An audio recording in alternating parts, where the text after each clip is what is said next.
Never told my family about my surgery because they spent my entire childhood punishing me for my disability and believing I faked it as a toddler for attention. Hi all history. I come from an extremely low income, uneducated, and prejudiced family, basically Midwestern rednecks. I was born with a disability that affects the way I walk. Growing up, my parents didn't believe that my inability to walk normally was a disability. They, mainly my father, my mom just kind of goes along with him, thought I was doing it for attention or to spite them or something, even as a toddler. Because of this, I was punished for walking the only way I am physically able to. Which means I was basically punished constantly for about 7 to 8 years until a teacher had a sit down with my parents and strongly suggested they take me to see someone. At this point, the disability was identified, and the doctor suggested surgery which my family couldn't afford. So I spent a number of years in leg braces, physical therapy, etc., which didn't work, as it's a congenital disability. My parents and family, despite being told what was going on, still blamed me for my condition. They believed that I faked this disability long enough as a baby and toddler that I eventually made my body this way. They've always been resentful because of that, and used to constantly remind me how much money they had to shell out for my problem. Throughout my childhood, I was constantly teased about my condition by other kids. I was in leg braces when Forrest Gump came out, yelled at and punished by my parents, and criticized by extended family and other adults, even strangers at the grocery store. People even commented on it in my receiving line at my wedding 2 years ago. I spent years learning a fake normal walk for when I can't wear shoes, developing a thick skin, and learning to laugh at myself. I've been reminded of this condition by everyone I meet and everyone I know on a constant basis for my entire life. At this point, it's such a strong part of who I am as a person and my resiliency, I don't even think of it as a disability, really. Just a part of who I am. The problem, at this point, I'm 30 years old. Over the past decade or so, I've had a lot of problems with my feet because of the unusual weight distribution pattern I place on them attempting to walk. Over the last year, though, I started noticing signs of nerve damage, numbness, tingling, and shooting pain which renders me barely able to walk at times, and my doctor strongly stressed revisiting an orthopedic surgeon. At my consult, the surgeon was shocked. He kept asking me questions with this incredulous look on his face, taking pictures with his phone, and commenting on how surprised me was that I could walk as well as I can at this point. He said it's one of the most severe cases he's ever seen of this particular condition, as most are fixed in childhood via surgery. The imaging of my lower extremities showed tissue damage and nerve impingement, making surgery a necessity at this point. So I scheduled a surgery a couple months from now. I've had a lot of weird feelings about this since scheduling the surgery. The first pertains to how/when I'm going to tell my family. For years I have completely avoided any talk of my condition, and generally ignore all of the comments made by everyone, still walking like a freak, huh? And the like. I know my parents still believe I did this to myself. Even though I've developed a pretty thick skin to others, I still get emotional thinking about the abuse, shame, and humiliation I suffered at the hands of my parents and family all throughout my childhood because of this. I'm afraid that it's all going to boil back to the surface when I tell them, and start a fight. We already have a tepid relationship, and I don't want to make it worse. The other weird feeling I have pertains to the feeling that I'm fixing something. I know that at this point, it's either surgery or losing the use of my lower legs over the next few years. However, it feels like I'm losing a piece of me. I've spent 30 years telling myself that there's nothing wrong with me. Finally fixing my condition feels like I'm agreeing with everyone, that there was something inherently wrong with me all along. The surgeon said I would have to relearn how to walk, run, jump, etc. I'm excited to know what it feels like to walk on 2 good legs, but at the same time, I start to cry even thinking about changing this part of me forever. It's part of me. It's the way I was made. Fixing it makes it seem like I agree that I was made wrong. I don't know how to make peace with that feeling. Edit Holy Cannily, I came home from school to see this, and oh my goodness. Thank you all so much for your kind words and support. I am truly reading all the comments, even if I can't respond to all of them. I want to thank you all so much. Your comments made me laugh, cry, and seriously think about a lot of things in my life related to my family.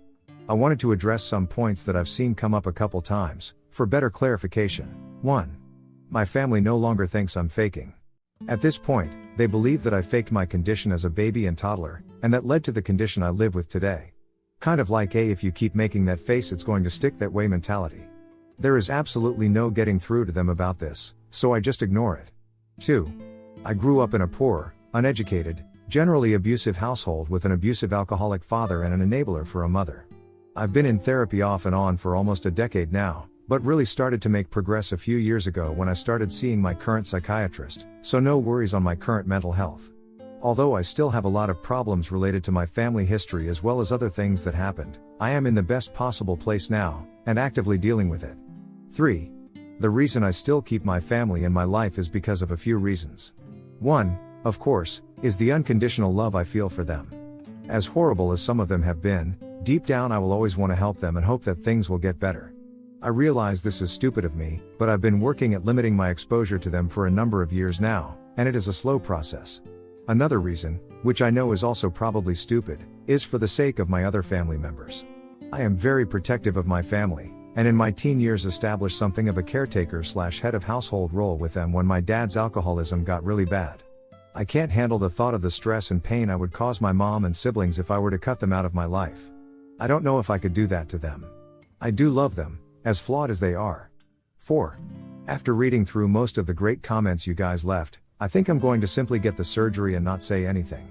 I live across the country from my family, and only see them 1 to 2 times a year for a week or so at a time. I probably won't be seeing them again until next Christmas. I could potentially get the surgery and mostly recover by then. If they notice, they notice. I realize by reading your comments that I don't owe them an explanation. If they push about it, I'll do what I normally do, and leave the situation before I get upset. It's not of their concern what I do with my body. Thank you all so very much for your kind words, they mean the world to me. Update, hi everyone. I was so overwhelmed by the positive responses and well wishes back when I posted about this, that I thought I would update all of you on how things are going. So I had my surgery about a month ago, and it went well without any complications. I was in excruciating pain for the first couple days, but my husband was by my side 24/7 to help out. He had a week off from his work, so it worked out nicely, and I was able to wean myself off the narcotic painkillers they gave me after about 5 to 6 days. Since then, I've been on crutches, and still have about another 3 or so weeks of crutches to go, most likely. I don't want to get crazy specific about what my disability or surgery was for privacy purposes, so unfortunately that's all I can really say about it. It's been tedious, but the great thing about recovering from an injury or surgery, I suppose, is learning a new level of patience and endurance. I'm really happy with my recovery so far and the results I'm seeing already. I can't wait until I am recovered and strong enough to try walking without the crutches or any other device, and see what it's like. Leading up to the surgery and immediately after, I didn't tell anyone about it, not even my closest friends. I was kind of afraid of how word might get around, if people would bring it up or something. It got really difficult, though, to keep the secret, as my husband and I had to be careful about what we said and who we said it to. It felt like we were sneaking around, like we had something to be ashamed of. Finally, I told a couple close friends, who were very supportive. I wasn't planning on telling my family, but I finally did. I felt like I was lying by omission when my mom would call and ask how everything was, anything new, etc., and I would just try to act normal. I finally told her, plain and simple, yeah, so I had surgery about 2.5 weeks ago. She was pretty shocked, and she seemed genuinely hurt that I hadn't told her, not in what she said, but in her tone. She asked me why I hadn't mentioned anything, and I said that it had always been a very tense subject in the family, and I didn't want to bring it up. I think, somehow, that got through to her. She seemed genuinely regretful of the situation. She was speaking to me with shame in her voice. We didn't talk long, as I was studying, but later that night, I just kind of thought, to hell with it, and made a post coming out to my friends and other family members and letting them know what I had done. I wrote a narrative about what it was like growing up being different, the rude and hurtful things people would say, the feelings of shame and isolation that I felt, and how those feelings were so strong that I was debating whether or not I should even tell anyone.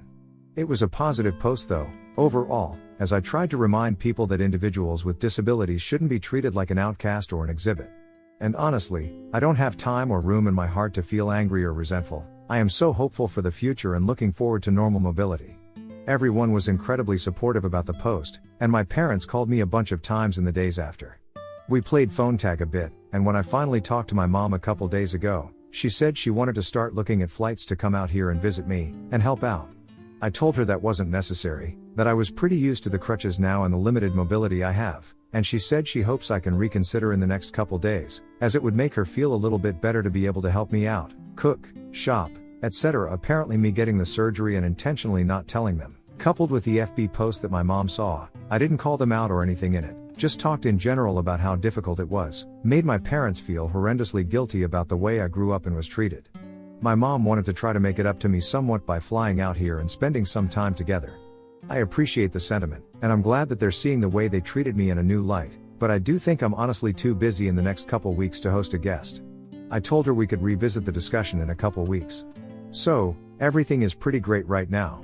I made peace a long time ago with the fact that I will never be completely comfortable or close with my family, but it's nice to know that people can change, or try to. I really appreciate the effort my parents are putting in, even if it's not necessary. It's the thought that counts, I guess. I don't want to say I'm glad they feel bad, but I'm kinda glad they feel bad. It shows that they're human, maybe there's some hope there. Anyway, thank you all again so much for your kindness and support. Your replies and massages meant everything to me, even if I didn't get around to responding to them. I read and appreciated every single one. Here's to good health and a good life. Goodbye. Next story. Husband's family upset his little brother for years. When I stood up for him, my husband told me to stay out of family business, so I kicked him out and helped his brother to escape. I'll try to be brief. I'm still fuming. My husband, M29, comes from a big family, 4 brothers, 2 sisters, raised by a single mother for the most part. The youngest of his siblings is Joseph, M19. In the 6 years I've known Joseph, he's always seemed awkward and a little too quiet and socially inept. I have always had a special fondness towards Joseph because he's such a sweet person, and I was a little awkward growing up myself. Joseph has been struggling with some classes and I've been helping him. My husband took me on a special dinner night to thank me for this, and it was there that he revealed why Joseph sometimes struggles. Apparently, their dad, who is now dead, left their mom over accusations that Joseph was a product of infidelity. He was not. But their dad was super paranoid about infidelity and treated his wife like property. The father started abusing Joseph when Joseph was as young as 2, beating him. He left shortly thereafter and passed away a few years after that. The abuse didn't stop there. My mill picked up where the father left off. The beatings and abuse is too graphic and unspeakable for me to detail it here.